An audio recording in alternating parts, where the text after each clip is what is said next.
There are things I want to say, but just can't quite express. Ruminations and meditations that I'm too afraid to address.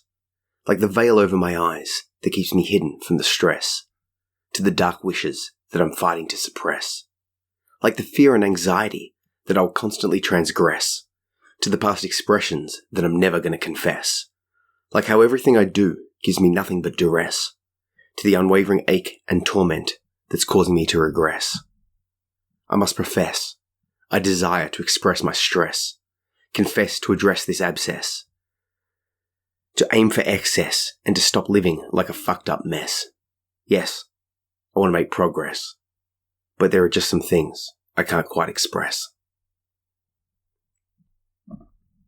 So that's a poem from my latest book, Bound to the Wings of a Butterfly. It's out now as a paperback, ebook, hardcover, and audio.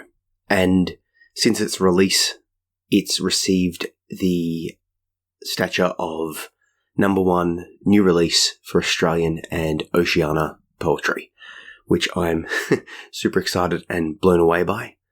The feedback and the reviews and the purchases and the comments and everything has been exceptionally positive. So if you haven't yet grabbed a copy, please do so. People are loving it. I'm going to be sharing and talking about it a bit more over the next few episodes. So yeah, Bound to the Wings of a Butterfly. It's out now in whatever format you like. So yeah, grab a copy, give it a review, and let's keep this going because I think that this book can really help. Basically, it's an expression of writing therapy, an expression of me using words on a page to heal, to process, to grow, to recover, to just make sense of everything that's going on in my mind, in the world, and just to return to a sense of functionality and normality. Which sort of segues into what I want to talk about in this podcast. One of the reasons for this podcast is to me to just sort of break down and discuss and express my response to what's happening in the world and my inner world. Might vary into politics, to psychology, to philosophy, to poetry, it's all the P's. So what I wanted to sort of talk about is, and this is being recorded on the 30th of March 2022, and a couple of things are in the news. The main thing in the news is Will Smith slapping Chris Rock. And to me, it's an interesting thing because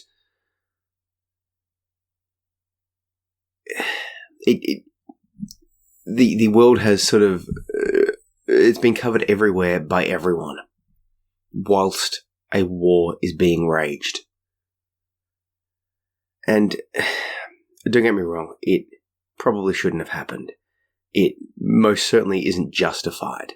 I don't care how insulted you are. You don't just go up and hit someone in the face.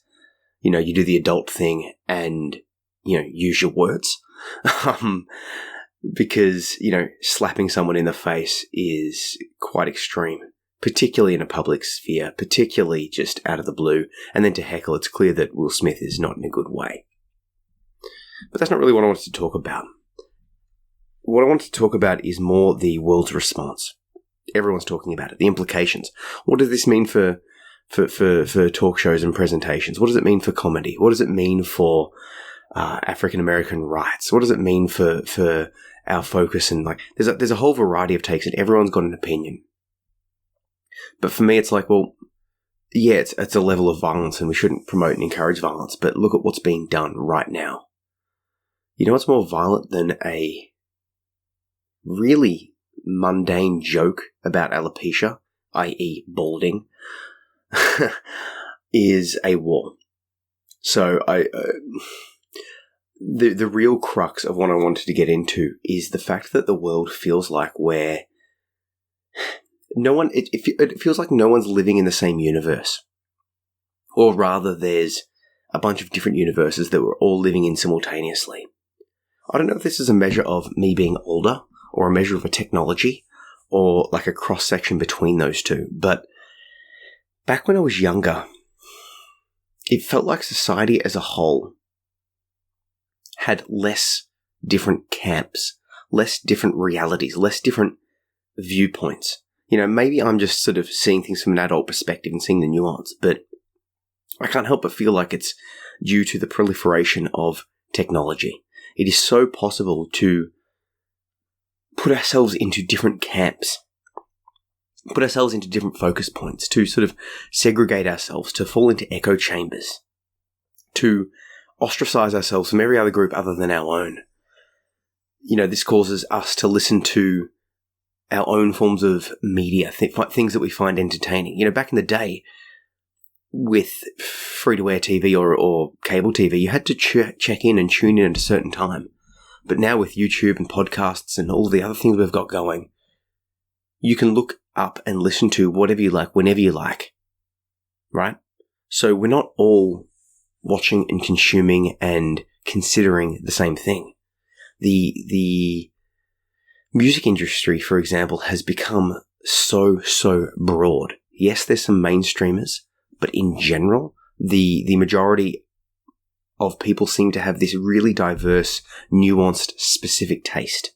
And the same thing's happening for every form of entertainment. And sort of back to the mainstream stars, I can't help but feel that there will be a dying breed of, big, multi or massively hyped actors and actresses. I feel like that's going to die away over time because there'll be less focal points. Maybe I'll be wrong, maybe not, but regardless, we all don't seem to be on the same page. We don't seem to be on the same page with what's happening in the world, with the narrative. And I'm not sure what to make of that, because it becomes quite hard to have discussions with people, because in the past we used to sort of agree on the event, but then debate the narrative, debate the interpretation, debate the outcome, debate the response. But now with the rise of, say, fake news and, opinions becoming more important than the event. What's more important, the event that happened or the response to the event that happened? Because I tell you what, in response to the controversy that is Will Smith slapping Chris Rock, people will face dire consequences beyond those two, beyond Will Smith's response, right? If you come out in support or against it, it will cost you, particularly if you're a public figure. If you're coming out and saying that, yes, he should have slapped him, he was standing up for his wife, it was, chivalrous and should be done, there's going to be a lot of people that think you're quite insane. If you think that the joke was mundane, there will be people that will highlight, potentially rightly, potentially wrongly, that maybe he shouldn't have taken it that far, or maybe he should have taken it further and the joke was completely mundane, or maybe it was too much and there was a history. The point I'm making is as soon as you share an opinion on anything, you are put into a camp and people just block you off. I wrote a little haiku about this poem, a little haiku plus. I've been doing haikus on Poetizer, basically as a way to just respond to the current events and then make a little just comment about it. And not to get too political, but the haiku was, Will Smith slaps Chris Rock. Innocents die in Ukraine. Which one matters more? And the little plus bit was, the world is outraged by a slap. Yeah, it's shocking and probably shouldn't have happened. Violence is rarely, if ever, the answer, even if your wife's health condition has been insulted. But do you know what's more insulting? Dead children. You know what's more violent? Bullets. Anyone else think that it's time we got our priorities in order? So that was my response to it, because, my God, the coverage is just outlandishly lots. Comparatively. People seem more outraged by a slap, more debating by a slap, than a unjustified war on a sovereign nation. Now, I posted that haiku and the little comments below to my social media, and a friend and follower responded back saying, well, yeah, we should discuss it because it's highlighting that violence is inappropriate, basically saying like, like if your kids were to do something violent, you wouldn't just let it go, even if it was just a slap.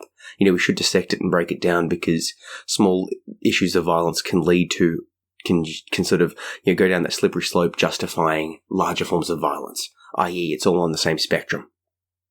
And that highlighted a good point because, yeah, I watched the footage and it was, it was quite ridiculous.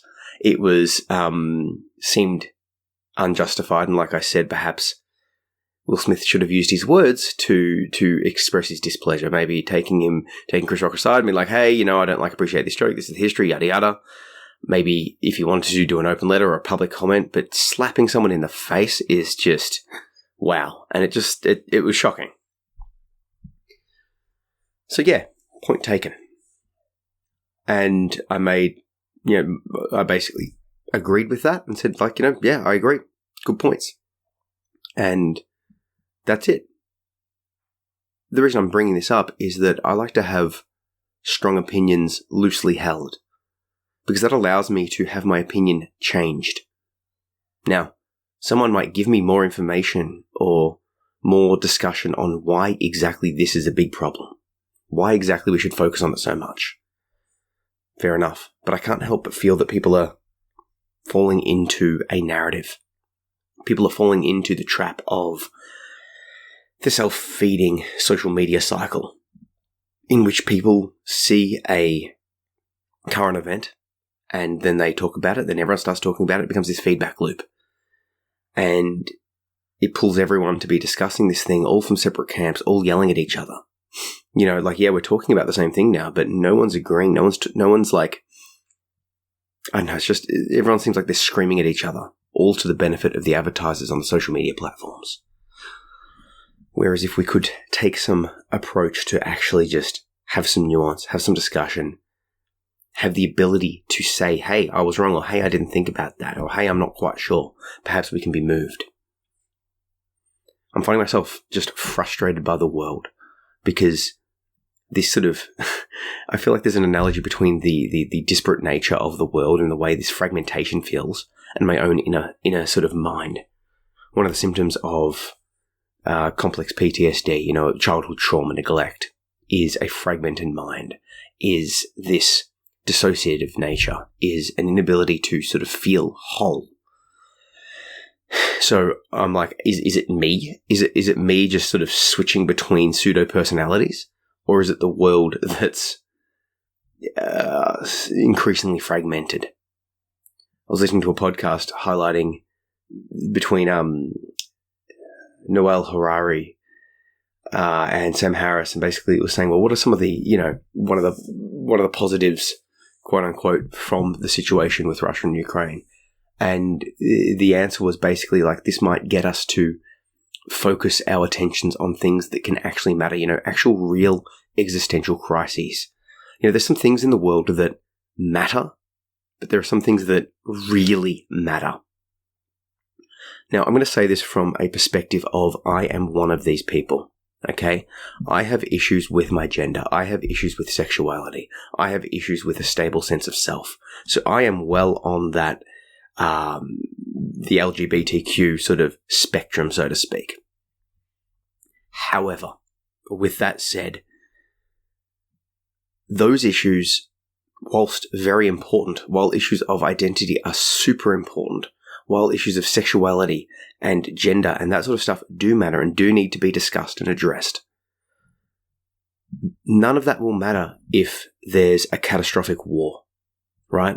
Like the bathroom that people go into, or the debate around that bathroom, won't be a consideration if the bathroom is destroyed by a bomb, right?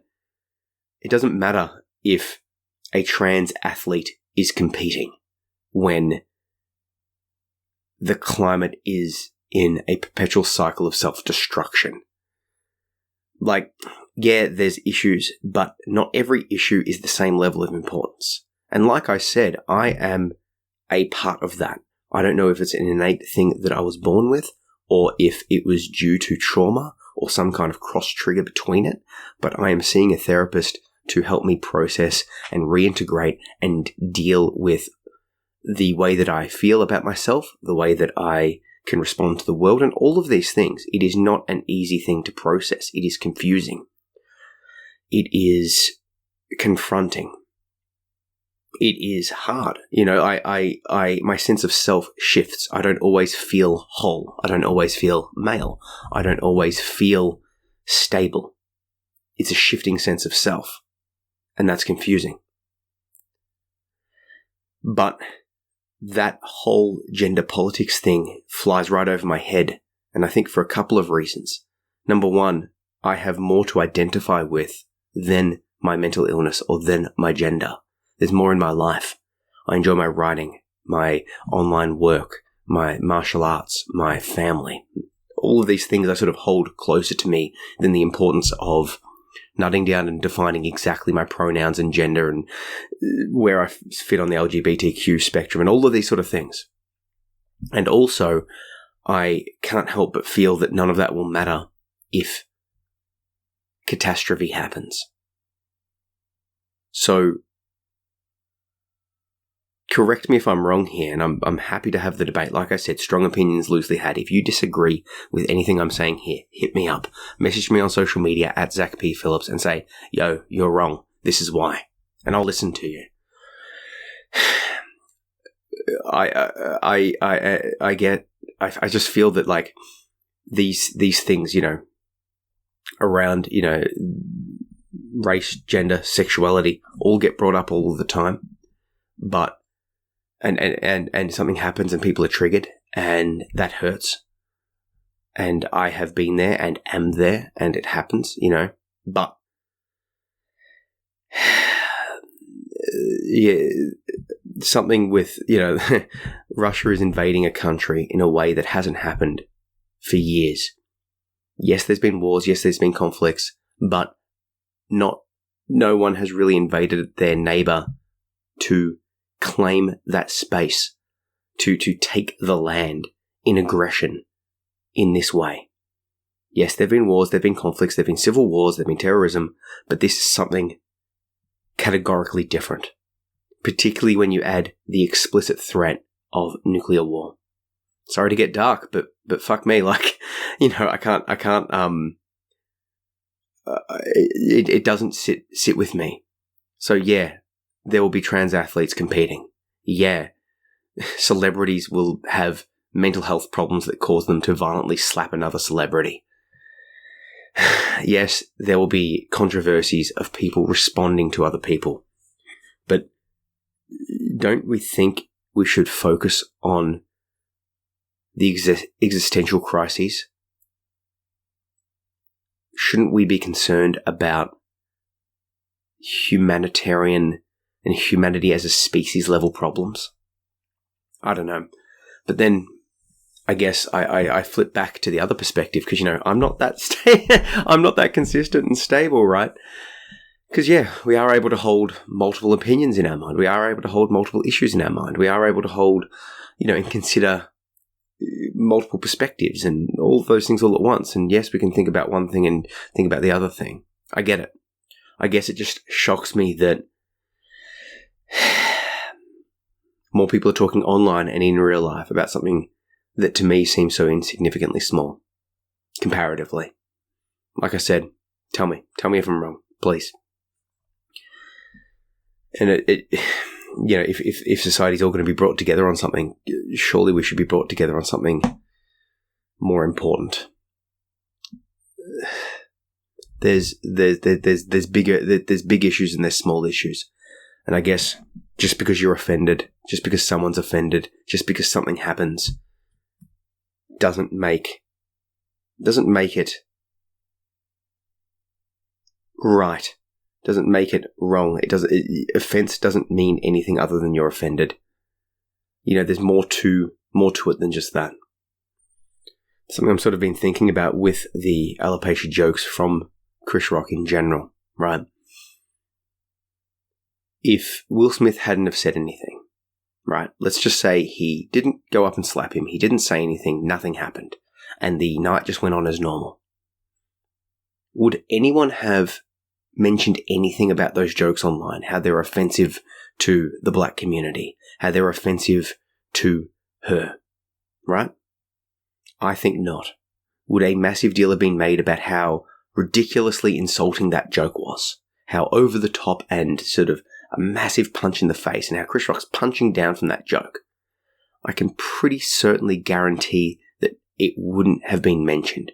Or if it was, it would have been very, very, very, very fringe. The reason that people are saying the joke was too far is because of Will Smith's violent response, right? He slapped it and was like, hey, don't fucking say this. And then people are going, oh yeah, that joke was too harsh. But just step back, ignore Will Smith's response, and just look at the joke in general. It doesn't seem that extreme. It doesn't seem that extreme a joke. Maybe it was in bad taste, but like, the job and the role of a MC at an event like the Oscars is to make jokes, is to highlight things. Apparently, he had that joke set up as a part of the rehearsals, and the people that were following the rehearsals, they're all laughing, right? No one there thought to pull him up on how quote-unquote offensive that joke was. Look, maybe I'm wrong. This isn't my lane. I am not a part of... I'm not a female, despite feeling like it sometimes. I'm not a part of the African American community. I don't know the ongoing history between all of those involved. But what I do see is that people are commenting on the joke like it's this big, massive insult, only because of Will Smith's reaction. That to me seems to be justifying the slap. Right? It's like, oh, he slapped it, therefore the joke must have certainly been bad. The alternative take is that, hey, Will Smith's in a bad way. He's clearly mentally unstable. Something's clearly going wrong. Because a sane, rational, healthy person doesn't slap someone in the face and then heckle them. You know, what's more manly? What's more chivalrous? What's a better leader? What's typically more masculine, right? Losing your temper, slapping someone in the face, and then heckling them with a quivering lip? Or is it perhaps ignoring the person? Or maybe having a quiet conversation and pulling the person aside, doing it in private? Or maybe writing them a letter? I don't know. It seems like a person that's in calm control of their emotions can act in a way that's far more quote-unquote protective of their partner. If someone insulted my partner and I slapped them in the face, like, she would be mortified. It would take so much for me to step up to physical violence. I don't know if anyone could say any words to me to make me hit them. Right, I just don't know if that's possible, unless those words were a direct threat upon my or my family's safety, right? Like, if they're threatening me and I believe them willing and capable of carrying out that threat, then yeah, I might get violent, right? Don't threaten me, bro.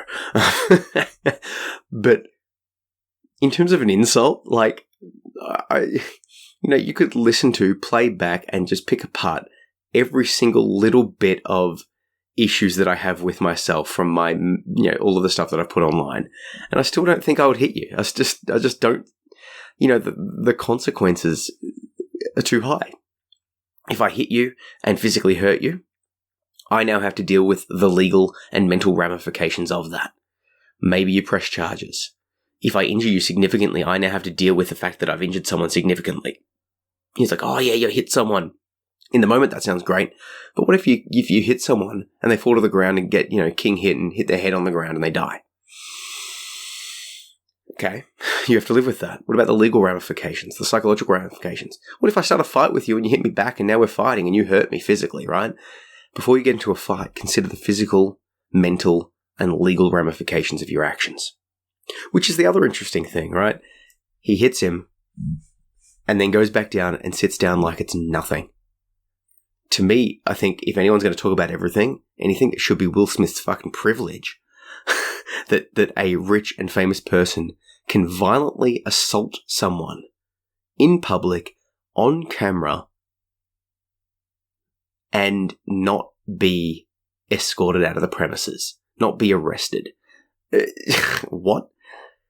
I don't know. That seems a bit ridiculous. Like, what precedent is that teaching? So, look, I get it. And look, beyond all of this, I'm a massive hypocrite because, I'm sort of being like, hey, we should be thinking of, something more important. And yet here I am, like everyone else, talking about this problem, talking about this same old bullshit that's in the media. So, hey, getting those clickbaity clicks to see if in case people want to see what my opinion on the topic is, right? It's part of the love-hate relationship that I have with the online space, with social media, with everything, because like, hey, I'm on there, it's the way to promote, I've got to do it. But then I'm feeding into the thing, so I don't know, it's finding that balance. But hey, maybe I can provide a little bit of nuance, a little bit of perspective, a little bit of whatever. Anyway, in other news, related news, because it's all related, right? Everything's connected. I will be starting the process of starting EMDR. EMDR is a form of therapy to help people deal with and process trauma. Basically, you think of an event from the past that you might not have let go of, and you recall it and you recount it, and then you watch the therapist and they're moving their fingers back and forth. And as you're recalling the trauma and discussing it, the eye movement helps unlock that memory and thus help you process that trauma. It doesn't get rid of the memory, but it helps it lose its hold.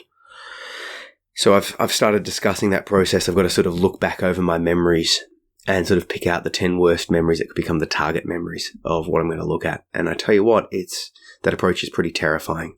And after that first session with my psych yesterday, I went back to my writing and wrote a couple of poems, because that's what I do. I sit down in my room and write angsty poetry. Actually, no, that time it was at the park, so yay, park poetry. The reason I'm saying this is, bringing it right back to the promotion of the book. Woo!